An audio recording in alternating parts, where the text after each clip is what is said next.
Assalamualaikum warahmatullahi wabarakatuh. Alhamdulillah, salatu wassalamu ala rasulillah, amma ba'd. Kaum muslimin yang dirahmati Allah subhanahu wa ta'ala, di video kali ini kita akan menanggapi video dari Ustadz Bingung. Dan Ustadz ini Ustadz dari kalangan Aswaja. Dan sebelum kita bahas, coba kita simak dulu videonya kaum muslimin. Orang yang menyebut dirinya manhaj salaf atau salafi, sampai sekarang saya sudah tanya banyak orang, itu tidak ada yang berani terang-terangan mengatakan mereka mengikut siapa ulama atau siapa imam yang menjadi rujukan mereka. Salafi sampai sekarang sebanyak itu mereka, dan sebanyak itu yang mendakwa diri sebagai salaf. Apa enggak pernah nanya siapa yang kalian rujuk, siapa imam kalian? Kami ngikut Quran dan Sunnah. Oke, enggak ada masalah. Kok ngikut Quran dan Sunnah? Kenapa? Buktinya kalian nyebut kata Albani begini, kata Bin Bas begini, kata Utsaimin begini. Sebenarnya ikut Quran dan Sunnah, ikut Albani atau ikut siapa? Atau imam kalian Albani? Albani baru kemarin 99 meninggal. Salaf yang mana? Nah kaum muslimin, kalau kita simak perkataan Ustadz ini playing victim kaum muslimin, ya. Dia ingin membuat sebuah framing bahwasanya orang-orang salafi ini tidak mengikuti imam madhab. Yang diikuti adalah Syekh Al-Albani, Syekh Shalih Al-Utsaimin, ya, kemudian Syekh Bin Bas, Syekh Muhammad bin Abdul Wahab, dan lain sebagainya.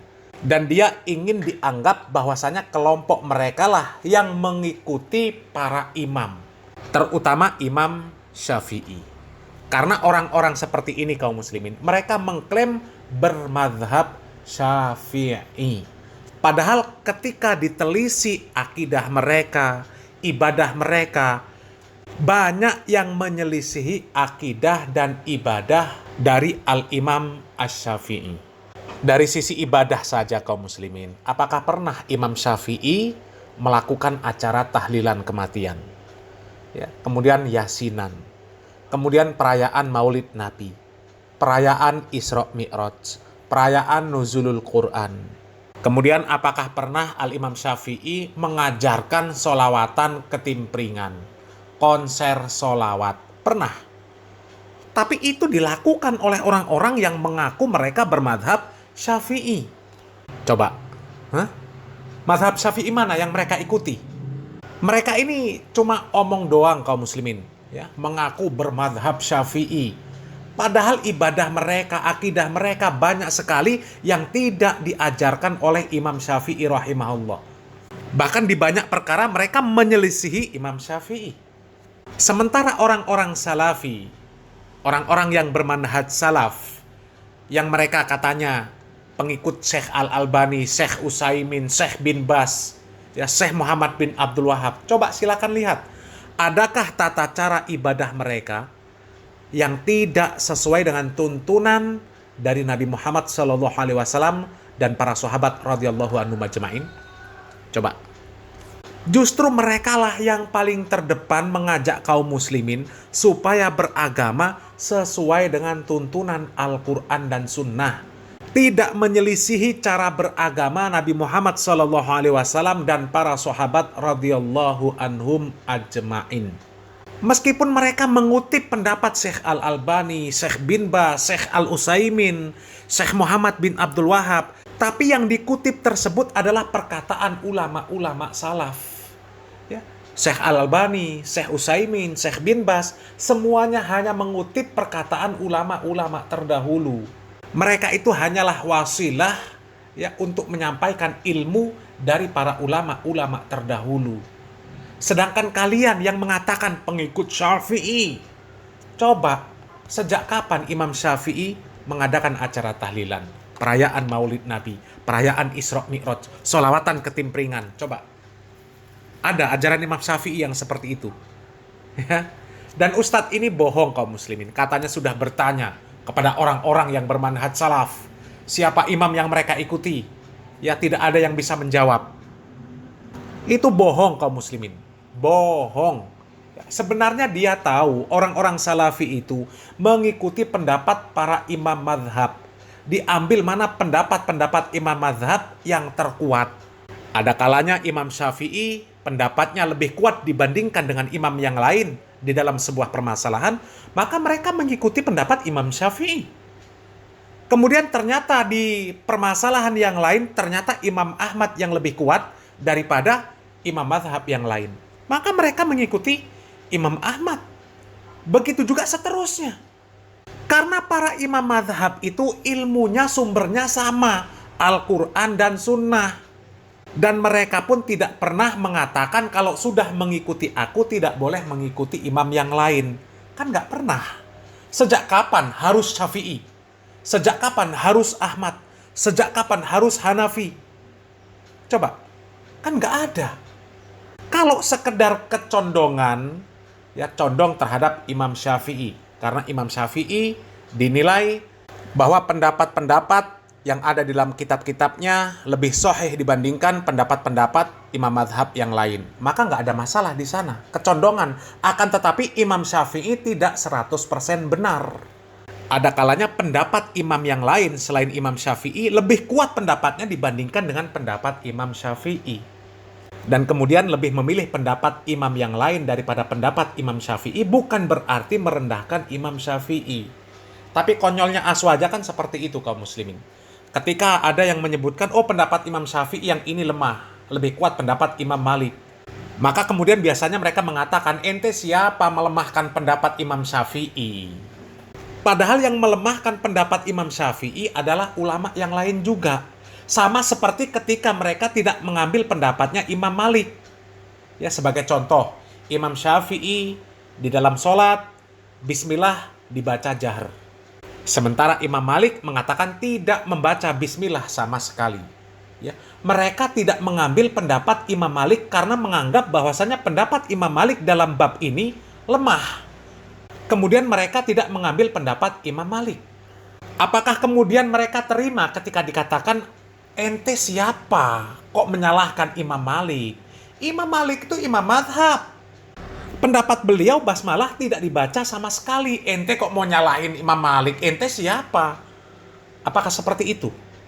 Kan tidak. Ya. Adanya para imam mazhab itu bukan supaya kita memilih salah satu di antara mereka. Bukan. Siapa yang menyuruh memilih salah satu di antara mereka? Kalau sudah milih A, nggak boleh B. Kalau sudah milih B, nggak boleh C, nggak boleh A. Coba. Apa ada seperti itu? Kan nggak ada. Adanya para imam mazhab itu adalah untuk memudahkan kaum muslimin.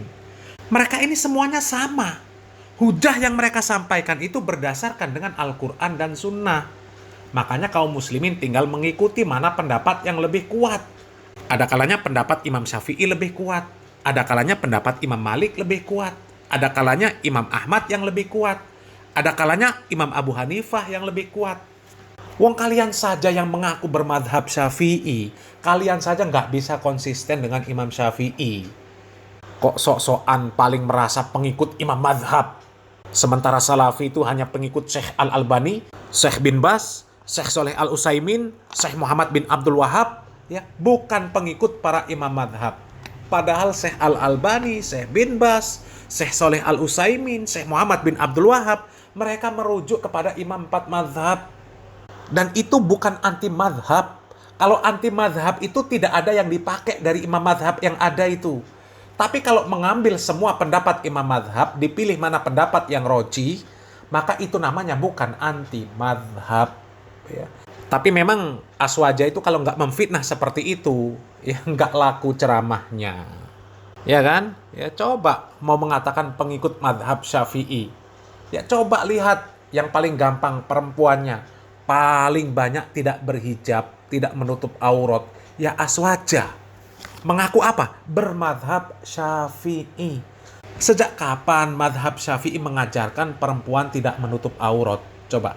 Sementara orang yang disebut tidak bermadhab, ya, Salafi, Wahabi, yang mereka sebut pengikut Syekh Al-Albani, coba lihat perempuannya. Ada nggak perempuan yang mengaku dia Salafi, kemudian tidak berjilbab? Ada nggak? Nggak akan ditemukan. Nggak akan ditemukan. Kalau sudah pengikut Salafi, minimal dia berjilbab besar, ya, bahkan dia bercadar. Tapi orang-orang kebanyakan yang mengaku bermadhab Syafi'i, aswaja di Indonesia, coba lihat. Coba lihat. perempuan-perempuan yang nggak berjilbab di luaran sana semuanya. Aswaja. Aswaja. 99,9% aswaja. Kalau Salafi nggak ada yang seperti itu, ya. Dan coba kaum muslimin, di sini ada video dari Ustadz Mujiman, di mana Ustadz Mujiman ini ada juga menanggapi pertanyaan-pertanyaan yang seperti itu kaum muslimin, ya. Mudah-mudahan ini menjadi jawaban bagi Ustadz bingung tadi kaum muslimin, ya. Kita simak videonya. Baik, terima kasih. Ini ada pertanyaan tentang manhaj salaf. Itu imam siapa yang diikuti? Baik, Bapak dan Saudara yang berbahagia yang dirahmati oleh Allah Subhanahu wa taala, kita juga perlu menyampaikan bahwa di Muhammadiyah sekalipun itu punya slogan gerakan Islam, gerakan dakwah amar ma'ruf nahi mungkar, tajdid. Tajdid itu maknanya adalah pemurnian. Dalam hal urusan akidah dan urusan ibadah itu adalah pemurnian. Kembali kepada hadis-hadis yang sahih. Sehingga tajdid dalam urusan akidah ibadah itu manhajnya manhaj salaf, yakni merujuk kepada salafus soleh. Kemudian kalau di dalam urusan duniawi itu tajdid bisa berkreasi, bisa inovasi. Maka slogannya adalah purifikasi dan dinamisasi. Jadi dalam urusan dunia itu berkreasi, berinovasi. Tapi dalam urusan akidah ibadah, tajdid itu maknanya adalah pemurnian kepada dalil-dalil yang sahih dari para salafus soleh. Maka ketika ada warga Muhammadiyah yang menyebutkan ustadznya, Kiai Dahlan menyampaikan seperti ini, Pak A.R. Fahrudin menyampaikan seperti ini, itu yang dikutip adalah atas pengamalan dari dalil-dalil yang ada. Jadi dari dalil-dalil yang ada.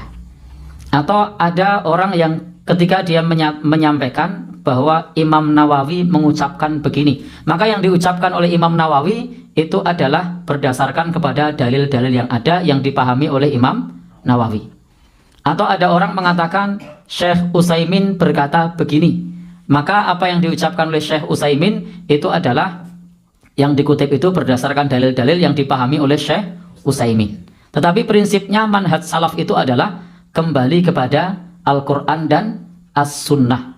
Kembali kepada Al-Quran dan As-Sunnah. Jadi kembali kepada Al-Quran dan As-Sunnah, kepada dalil-dalil yang sahih, yang di situ kalau teman-teman nanti membaca dari buku-buku yang membahas mengenai bab terkait dengan tasfiyah, pemurnian beragama, atau juga tajdid, pemurnian pula di dalam beragama, itu yang dikutip adalah Al-Quran, hadis Nabi, kemudian pernyataan para sahabat, para tabi'in, para tabi'ut tabi'in, bahkan juga ulama madhab yang 4. Sehingga ketika disebutkan bahwasanya tidak bermadhab, itu bukan berarti kemudian sumbernya adalah sakpina dewi, bukan. Justru sumbernya adalah Al-Quran, As-Sunnah. Kemudian siapa lagi? Para sahabat Rasulullah SAW. Kemudian siapa lagi? Para tabi'in, para tabi'ut tabi'in, para ulama madhab yang 4. Yang kemudian pula ada pendekatan tarjih, dipilih pendapat yang kuat, yang roji. Yang dipilih pendapat yang kuat, pendapat yang roji. Siapakah yang melakukan ini? Mereka adalah para ulama. Orang awam tidak bisa mentarjih. Maka siapakah yang mentarjih? Kalau di Muhammadiyah ada namanya majelis tarjih, para ulama. Maka para ulama itulah yang kemudian merojihkan. Sama juga kalau di Timur Tengah ada ulama-ulama besar seperti yang tadi kita sebut, ada Syekh Utsaimin misalnya, ada Syekh Abdul Aziz bin Baz misalnya. Atau kalau tokoh hadis misalnya ada tadi disebutkan oleh penanya Al-Albani misalnya. Itu sifatnya hanya mentarjih, memilih pendapat yang kuat. Memilih pendapat yang kuat. Jadi intinya bahwa ketika kita beragama itu memang manhaj dalam masalah akidah, dalam masalah ibadah itu harus muwafaqon bil kitabi was sunnah, berkesesuaian dengan Al-Quran dan As-Sunnah. Kalau kita berselisih tentangnya, fa in tanaza'tum fi syai'in farudduhu ilallahi war rasul, kembalikan kepada Allah dan Rasul. Jadi kembalikan kepada Allah dan Rasulnya. Itu Allah berfirman seperti itu. Jadi di dalam hal ini ketika menyebut tokoh seperti Kiai Haji Ahmad Dahlan, itu penggerak. Bukan berarti Kiai Haji Ahmad Dahlan itu nggawe dhewe, bukan. Ketika menyebut Pak A.R. Fahrudin misalnya, itu penggerak.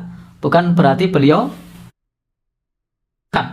Kita kembali kepada apa yang dianjurkan oleh Allah dan Rasulnya. Sehingga kalau ada pertanyaan manhaj salaf itu imamnya siapa? Ya, tidak ada imamnya. Karena kita sebagai umat Islam hendaknya yang namanya manhaj, maka manhaj kita adalah salafus soleh. Semua di dalam beragama itu melalui manhajnya para salafus soleh. Ormasnya apapun, organisasinya apapun, maka yang benar adalah yang mengikuti manhajnya para salafus soleh. Yang para salafus soleh itu bisa jadi punya madhab yang berbeda, tetapi manhajnya adalah manhaj para salafus soleh. Tetapi kalau soal madhab, bisa jadi madhab Hambali, bisa jadi madhab Syafi'i, bisa jadi madhab Maliki, bisa jadi madhab Hanafi, dan lain-lain. Atau seperti tadi madhabnya Ahlul Athar atau madhab tarjih, itu konteksnya adalah mengenai madhab. Jadi bisa saja yang namanya manhaj salaf itu madhabnya berbeda, organisasinya berbeda. Karena manhaj itu adalah metode dalam beragama. Jadi metode dalam beragama, bukan organisasi. Maka kita beragama sesuai dengan para salafus soleh di dalam beragama. Khususnya dalam masalah akidah dan ibadah. Dalam masalah keyakinan, jangan bikin keyakinan sendiri. Kalau datang pengajian sekian kali pahalanya setara dengan haji, tidak ada dalilnya. Jangan bikin sendiri kalau sholat pada saat tahun baru nanti dapat keutamaan sekian ribu pahala puasa. Nah, itu nyuwun sewu keyakinan yang tidak benar. Jadi kembalikan kepada Allah dan Rasulnya.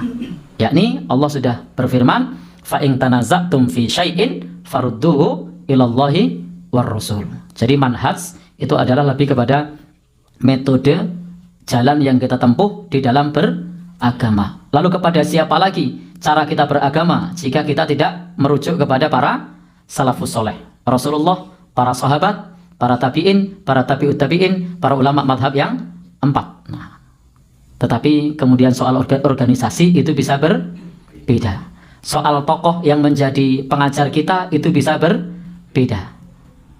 Jadi bedakan tokoh pengajar, tokoh penggerak dengan tokoh-tokoh salafus soleh. Wallahu a'lam bishawab. Tuh ya, jelas gamblang apa yang disampaikan oleh Ustadz Mujiman. Apa maksud manhaj salaf, apa maksud pengikut salafus soleh, ya sudah jelas. Kita itu dalam beragama harus mengikuti pemahaman para salafus soleh, mengikuti pemahaman, mengikuti cara ibadah para salafus soleh. Ya, tidak boleh kita membuat-buat cara sendiri yang para salafus soleh tidak mengerjakan. Ya, jadi siapapun yang dia dalam berdakwah membawa pemahaman para salafus soleh, maka dia disebut salafi, pengikut salaf, pengikut manhaj salaf. Meskipun tokohnya berbeda-beda. Yang penting itu yang disampaikan. Yang disampaikan itu berdasarkan manhaj para salafus soleh atau bukan. Kalau yang dia sampaikan adalah manhaj para salafus soleh, meskipun yang menyampaikan adalah orang yang lahir di tahun 2000-an, ya maka dia tetap dikatakan manhaj salaf, pengikut salaf. Dan yang dimaksud salaf itu bukan ustadz yang menyampaikan, tapi pemahaman yang dia sampaikan. Karena pemahaman para salafus soleh itu tidak akan musnah. Tidak akan musnah. Dia akan terus didakwahkan oleh para dai-dai yang anti dengan yang namanya syirik, tahayul, bid'ah, dan khurafat. Ya. Dan tentu dakwah mereka ini tetap akan berseberangan, akan tidak sejalan dengan orang-orang yang mereka tidak mengikuti manhaj para salafus soleh. Meskipun mereka mengklaim pengikut Imam Syafi'i, tapi dalam amaliyah, dalam akidah, ya, dia tidak sesuai dengan akidah dan amaliyah Imam Syafi'i. Coba Imam Syafi'i nggak pernah tahlilan, nggak pernah yasinan. Dia katakan yasinan, tahlilan, amalan ahlus sunnah wal jamaah. Ahlus sunnah wal jamaah dari mana? Ya, apa mau disebut itu amaliyah para salafus soleh? Salafus soleh dari mana? Tidak pernah salafus soleh mengamalkan yang seperti itu. Sholat baca usoli. Nggak pernah ada salafus soleh mengajarkan sholat baca usoli. Nggak pernah. Jadi saran kami si Ustadz tadi, Ustadz bingung tadi, ya datangilah orang-orang yang mereka mengikuti manhaj salaf, ya para asatidz salafi, datangi, bertanya langsung, ya. Jangan membuat pertanyaan di dalam video, kemudian diasumsikan sendiri, dibuat kesimpulan sendiri, oh ternyata mereka ini bukan pengikut salaf, buktinya mereka yang disampaikan perkataan Albani, perkataan Syekh bin Bas, perkataan Syekh Al-Utsaimin. Itu kan membuat kesimpulan sendiri namanya kaum muslimin, ya. Dan alhamdulillah, masya Allah ya, penyampaian Ustadz Mujiman tadi cukup jelas kaum muslimin. Beliau juga menyampaikan bahwa Salafi ini sama persis dengan Muhammadiyah. Ya, beliau ini dai Muhammadiyah, ya dai Muhammadiyah yang sejati kaum muslimin ya. Beliau mendakwahkan tauhid, anti syirik, tahayul, bid'ah, khurafat. Ya, itu memang asas dakwah dari Muhammadiyah. Dari dulu Muhammadiyah ini sudah dikenal dengan dakwah anti TBC, anti tahayul, bid'ah dan khurafat, ya. Selalu mendakwahkan tauhid karena itu adalah asas dakwah. Asas dakwah para nabi itu adalah dakwah tauhid. Dan setelah tauhid, maka mereka mendakwahkan untuk memberantas tahayul, bid'ah dan khurafat, ya. Mudah-mudahan bermanfaat. Barakallahu fikum. Wassalamualaikum warahmatullahi wabarakatuh.